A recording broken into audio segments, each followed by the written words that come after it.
रोहित जी का कमेंट आया था कि हमें गायत्री मंत्र का जप कैसे करना चाहिए।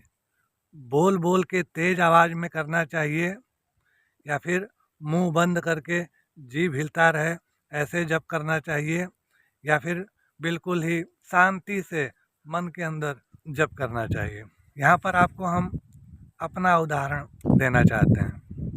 हम जब छोटे थे 7 या 8 में पढ़ते थे तो हमारे पिताजी अध्यापक थे, मैथ के टीचर थे और वो घर पे अखंड ज्योति पत्रिका लेकर के आते थे। अखंड ज्योति पत्रिका 30 पन्ने की होती थी।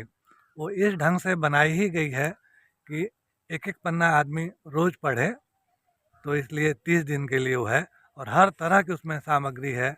मतलब विज्ञान से पे आधारित, साइंस पर आधारित, जीवन विद्या पे आधारित, व्यक्तित्व निर्माण से संबंधित, पूजा पाठ से संबंधित, मतलब हर तरह का उसमें विषय रहता है।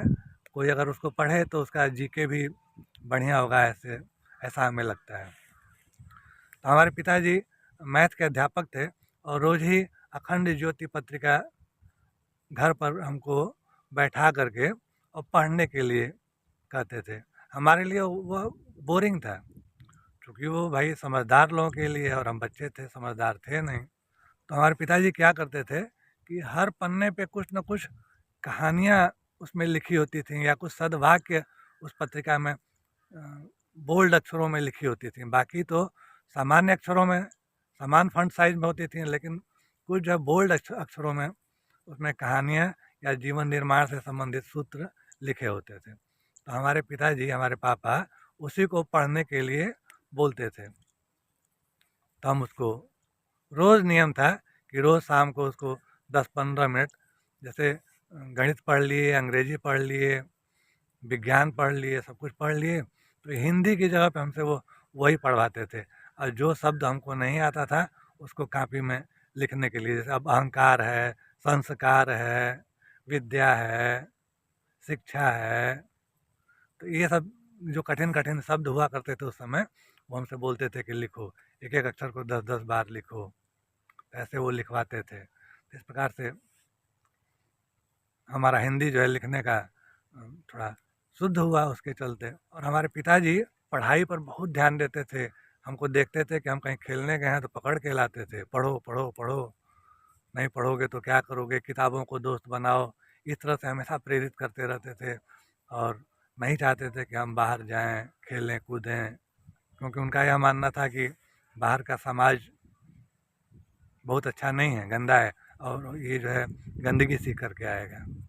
इसलिए वो ज़्यादातर घर में रहते थे तो सोचते थे कि हमारे सामने रहे। तो वो चाहते थे कि पढ़ने में तेज़ रहे। तो स्कूल में जब नंबर कम आता था तो बहुत गुस्सा करते थे, कभी कभी तो पिटाई भी करते थे नंबर कम आने पे। तो एक बार क्या हुआ कि अब हम करते करते 9 में चले गए, कक्षा 9 में, और 9 में हमको सब कुछ आता था, संस्कृत हमारा बहुत कमज़ोर था।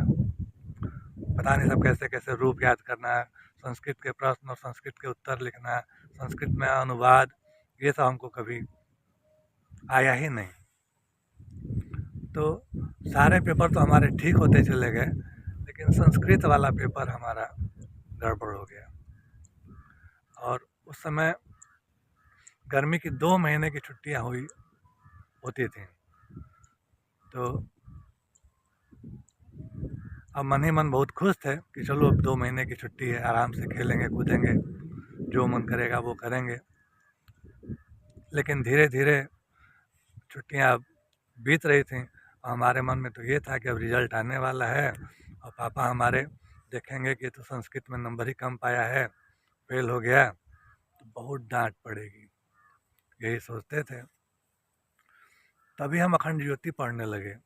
अखंड ज्योति में एक जगह लिखा हुआ था कि आपकी समस्त मनोकामनाएं पूर्ण होती हैं। कैसे? गायत्री मंत्र के लेखन से। गायत्री मंत्र जप के तुलना में गायत्री मंत्र का लेखन 10 गुना लाभ पहुंचाता है। और उस समय हमारे मन में मनोकामना क्या थी कि हम संस्कृत में कम से कम अच्छा नंबर पा जाएं और पिताजी से, पापा से पिटाई होने से हम बच जाएं। बस क्या था, हम जो है रोज़ गायत्री मंत्र जो है लिखना शुरू कर दिए। एक कापी पे पेन से लिखना शुरू कर दिए। 15-20 दिन हम लिखे होंगे और तभी जो है स्कूल खुल गया। जाने पर रिजल्ट मिलना शुरू हुआ और हमारा आश्चर्य का ठिकाना नहीं रहा कि जो पेपर हमको लग रहा था कि बहुत ख़राब हुआ है, उसमें भी नंबर इतना आ गया कि हम पिटाई से बच गए। और फिर क्या था, गायत्री मंत्र लेखन के प्रति हमारी श्रद्धा बढ़ गई। और जब बढ़ी तो वहाँ से एक दौर शुरू हुआ कि हम गायत्री मंत्र लेखन नियमित शुरू कर दिए। अब रोज़ 5 की संख्या में हम लिखना शुरू कर दिए। तो जैसे जैसे पन्ना भरता था, कापी भरती थी, और हम कोशिश करते थे खूब सुंदर सुंदर राइटिंग में लिखने की, खूब अच्छे से लिखते थे। अब वो लिखने से हुआ क्या कि जैसे मान लीजिए हम लिख रहे हैं, तो लिख रहे हैं तो हमारी आंखें उसको देख रही हैं, हमारा मन उसको पढ़ रहा है। तो उसी दरमियान हमारे साथ ऐसा हुआ कि न तो हमारा जीभ हिल रहा है, न तो मुंह से आवाज़ निकल रहा है, और हम हाथ हाथ से कागज़ पे लिख रहे हैं और मन के अंदर गायत्री मंत्र चल रहा है। और वहाँ से एक अभ्यास हुआ और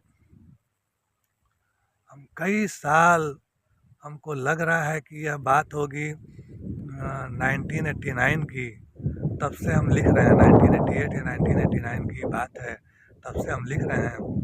और 2005 तक हम लगातार लिखे हैं गायत्री मंत्र।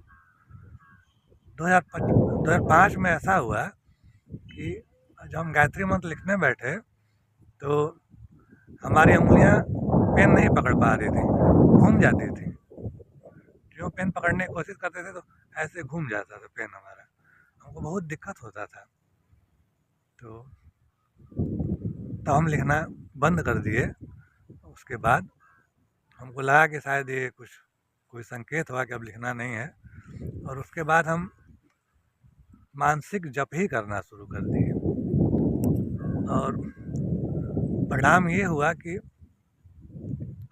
हमसे गायत्री माता बहुत ज़्यादा काम लें, बहुत ज़्यादा काम लें।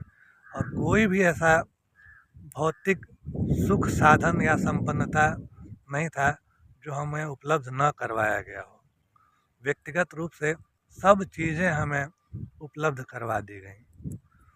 तो हमें ऐसा लगता है, आपके लिए वीडियो समर्पित है, आप इसको देखिएगा। हमें ऐसा लगता है कि अगर आप गायत्री मंत्र लेखन करते हैं तो उस लेखन से आपके अंदर एक ऐसी ऊर्जा बढ़ेगी जो ऊर्जा स्वतः आपको बताएगी कि गायत्री मंत्र का जप कैसे करना चाहिए। अरे गायत्री मंत्र का जप तो ऐसे ऐसे होता है ना कि अगर आप चाहेंगे तो ऐसे सांस लेंगे तो गायत्री मंत्र से सांस लेंगे, सांस ही से आप ओम भूर्भुवः स्वः तत्सवितुर्वरेण्यं भर्गो देवस्य धीमहि धियो यो न प्रचोदयात्, सांस भीतर जा रही है, गायत्री मंत्र सांस पर प्रिंट होते हुए चला जाएगा। ऐसे ही सांस रुकेगा, सांस छोड़ेंगे तो अंदर से गायत्री मंत्र ही निकल करके बाहर जो है ऐसे ऐसे सर्कुलेट होगा। ऐसे ही अगर आप कोशिश करेंगे ना तो यहाँ ये ऐसे ऐसे ऐसे ऐसे यहाँ पे वाइब्रेशन गर्दन में होने लगेगी।